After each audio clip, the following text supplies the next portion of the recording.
दोस्तों नमस्कार, मैं राधेश्याम यादव और आप देख रहे हैं मेरा विद्रोही चैनल। आप मेरे चैनल को सब्सक्राइब करें। माँ के एक बेटे के पास 2 कमरे का मकान है।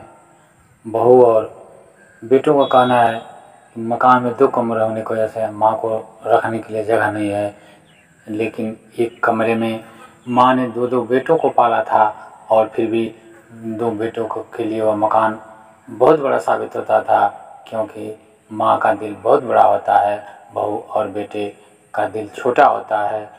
माँ इन बच्चों को पालने के लिए, इन बच्चों का जीवन खुशहाल बनाने के लिए कितनी बड़ी कुर्बानियाँ देती है, बड़े बड़े दुखों का सहन कर लेती है, क्योंकि भविष्य के गर्त में उसे उन बच्चों का सुख दिखाई देता है। और जिस समय माँ बाप को बच्चों की सबसे अधिक आवश्यकता होती है, उस समय बच्चे अपने माँ बाप को वृद्धाश्रमों में छोड़ दे रहे हैं, विधवा आश्रमों में छोड़ दे रहे हैं। आज का मनुष्य कहाँ तक गिरेगा, आज की मनुष्यता किस खाई में जा रही है, इसके संबंध में कल्पना करते ही रोंगटे खड़े हो जाते। कितनी विचित्र विडंबना है कि एक माँ एक कमरे वाले मकान में 4-4, 6-6 बच्चों का पालन कर लेती है, लेकिन 4-4, 6-6 कमरे होने के बावजूद भी एक बेटा माँ बाप को नहीं पाल पाता। माँ बाप को रहने के लिए उसके पास जगह नहीं बचती। क्या मनुष्य की या वह मनुष्यता किस हद तक गिरती जा रही है। और आज दुनिया में जिस तरह से विधवा आश्रमों और वृद्धा आश्रमों की संख्याओं में लगातार बढ़ोतरी हो रही है, यह हमारे समाज की गिरती हुई नैतिकता की तरफ इशारा करता है। जिस बुढ़ापे किस लाठी बनने के लिए हर माँ बाप अपने बच्चों के लिए अपने जीवन की सारी खुशियाँ लुटाता रहता है, अपने बच्चों के भविष्य के लिए दिन रात जी तोड़ मेहनत करता रहता है, और वही बच्चे उसे बुढ़ापे में भगवान के सहारे छोड़ देते हैं, भाग्य के सहारे छोड़ देते हैं। और जरा भी इस संबंध में विचार नहीं करते कि ये बूढ़े माँ बाप इस अवस्था में जब उनका शरीर जवाब देता जा रहा है, जबकि उनकी शक्तियाँ क्षीण होती जा रही हैं, जबकि उन्हें बच्चों की सबसे अधिक आवश्यकता है, लोग उसे वृद्धाश्रमों में छोड़ करके खुद को गौरवान्वित महसूस करते हैं। न जाने मनुष्य किस हद तक नीचे जाएगा, न जाने मनुष्यता किस खाई में जाएगी, और न जाने कब मनुष्य की चेतना जागेगी। इस संबंध में अगर हम कल्पना करें तो हम पाएंगे कि हमारे कहीं न कहीं हमारी संस्कृति में, हमारे जीवन के रहन सहन में कोई त्रुटि हुई है। निश्चित रूप से हमारे जीवन की दिशा में का कोई न कोई भूल हुआ है, और हम यह क्यों भूल जाते हैं कि जिस बुढ़ापे में कदम रखा है आज माँ बाप ने, कल हमें भी उसी बुढ़ापे में कदम रखना है।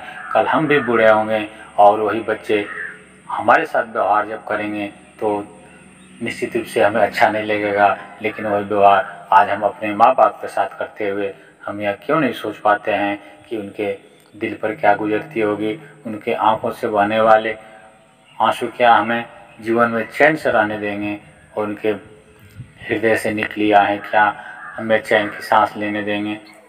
आज न जाने कितने ही ऐसे माँ बाप हैं जिन्होंने अपने बच्चों के भविष्य को संवारने के लिए उन्हें विदेशों में भेजा, उन्हें बड़ी शिक्षा दी, उन्हें दूसरे देशों में भेज करके उनसे बड़े बड़े सपने संजोए थे।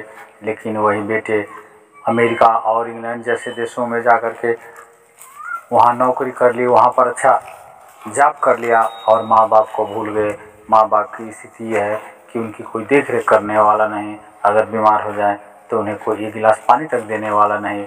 उनके पास उनका शरीर जवाब दे रहा है, ये कोई नौकरी नहीं कर सकते, कोई जॉब नहीं कर सकते।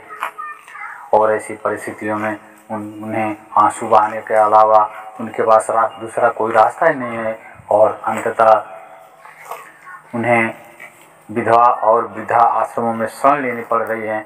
न जाने आज के समय में कितने ही ऐसे माँ बाप विधवा और वृद्धा आश्रमों के मेहमान हैं, और जिन बच्चों के लिए बड़े बड़े सपने संजोए थे, जिन बच्चों के भविष्य को उज्जवल बनाने के लिए विदेशों में भेजकर बड़ी बड़ी शिक्षाएं प्राप्त कराई, आज उनके सपने टूटकर चूर चूर हो गए हैं। आज मानवता तार तार होती जा रही है। न जाने वह समय कब आएगा जब ऐसे बेटों के हृदय में माँ बाप के प्रति करुणा पैदा होगी। न जाने कब उस करुणा का प्रादुर्भाव होगा जब बच्चे अपने माँ बाप के इस दर्द को समझने में कामयाब हो सकेंगे। न जाने वह प्रेम मनुष्य के हृदय में कब जागेगा जब माँ बाप द्वारा किए गए त्याग के लिए बड़ा से बड़ा कुर्बानी देने के लिए बेटे तैयार होंगे। और न जाने वह समय कब आएगा जब माँ की आंखों से बहने वाले आंसू बेटों के हृदय को चीर करके अंदर तक प्रवेश करेंगे और बच्चे अपने माँ बाप के इस दर्द को समझ सकेंगे। यह तो आने वाला वक्त ही बताएगा। मैं आप सबको यह मैसेज देना चाहता हूँ, यह संदेश देना चाहता हूँ, यह बताना चाहता हूँ कि इस वृद्धा अवस्था से सबको गुजरना है। आज जो वृद्ध माता पिता हमारे जिस मंजिल पर पहुँचे हैं, कल हमें भी उसी रास्ते से गुजरना है। कल हम भी बूढ़े होंगे और फिर हमारे बच्चे भी हमारे साथ वही व्यवहार करेंगे जो हम अपने माँ बाप के साथ कर रहे हैं, जो हम अपने बूढ़े और लाचार माँ बाप के साथ करते हैं। कल हम भी लाचार होंगे, यह बात सदा याद करनी चाहिए। कल हम भी लाचार होंगे, कल हम भी बूढ़े होंगे, कल हमारे शरीर भी काम करने लायक नहीं रहेंगे, कल हमें कोई मेहनत मजदूरी करने में असमर्थ होंगे।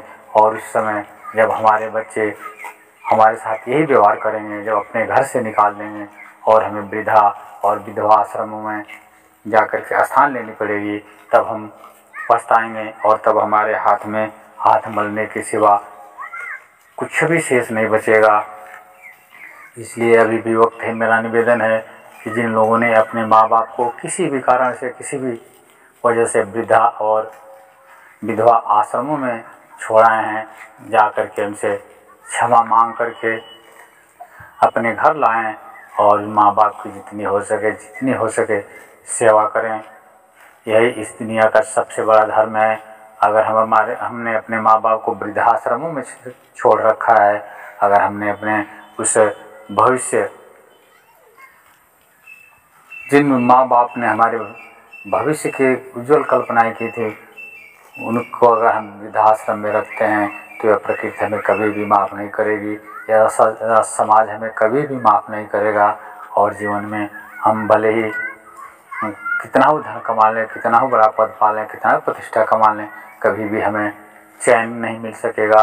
इसलिए मेरा निवेदन है सभी ऐसे लोगों से कि जिन लोगों ने अपने माँ बाप को किसी भी कारण से वृद्धा और विधवा आश्रमों में छोड़ाए हैं, जाकर के उन्हें अपने साथ अवश्य लाएं, क्योंकि वह बड़ा ही खुशनसीब होता है जिसके सिर पर माँ बाप का हाथ होता है, और वह बड़ा ही बहुत ही बदनसीब होता है जिसके माँ बाप इस दुनिया में नहीं है। और उनसे भी बदनसीब वो होता है जिसने अपने माँ बाप को वृद्धा और विधवा आश्रमों में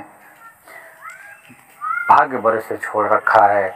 न जाने उन बूढ़े माँ बाप के दिल पर क्या बीतती होगी, उनकी आंखों से दिन रात बहने वाले आंसू, न जाने क्या क्या कुछ अपनी कहानियाँ बयां कर रहे होंगे। मित्रों, अगर यह वीडियो पसंद आए तो आप अधिक से अधिक लोगों के साथ इसे शेयर करें और हर आदमी को यह मैसेज दें कि कोई भी व्यक्ति इससे अपने माँ बाप को विधवा और वृद्धा आश्रमों में न छोड़े। मिलते हैं अगले वीडियो में, तब तक के लिए नमस्कार, जय हिंद, जय भारत, वंदे मातरम।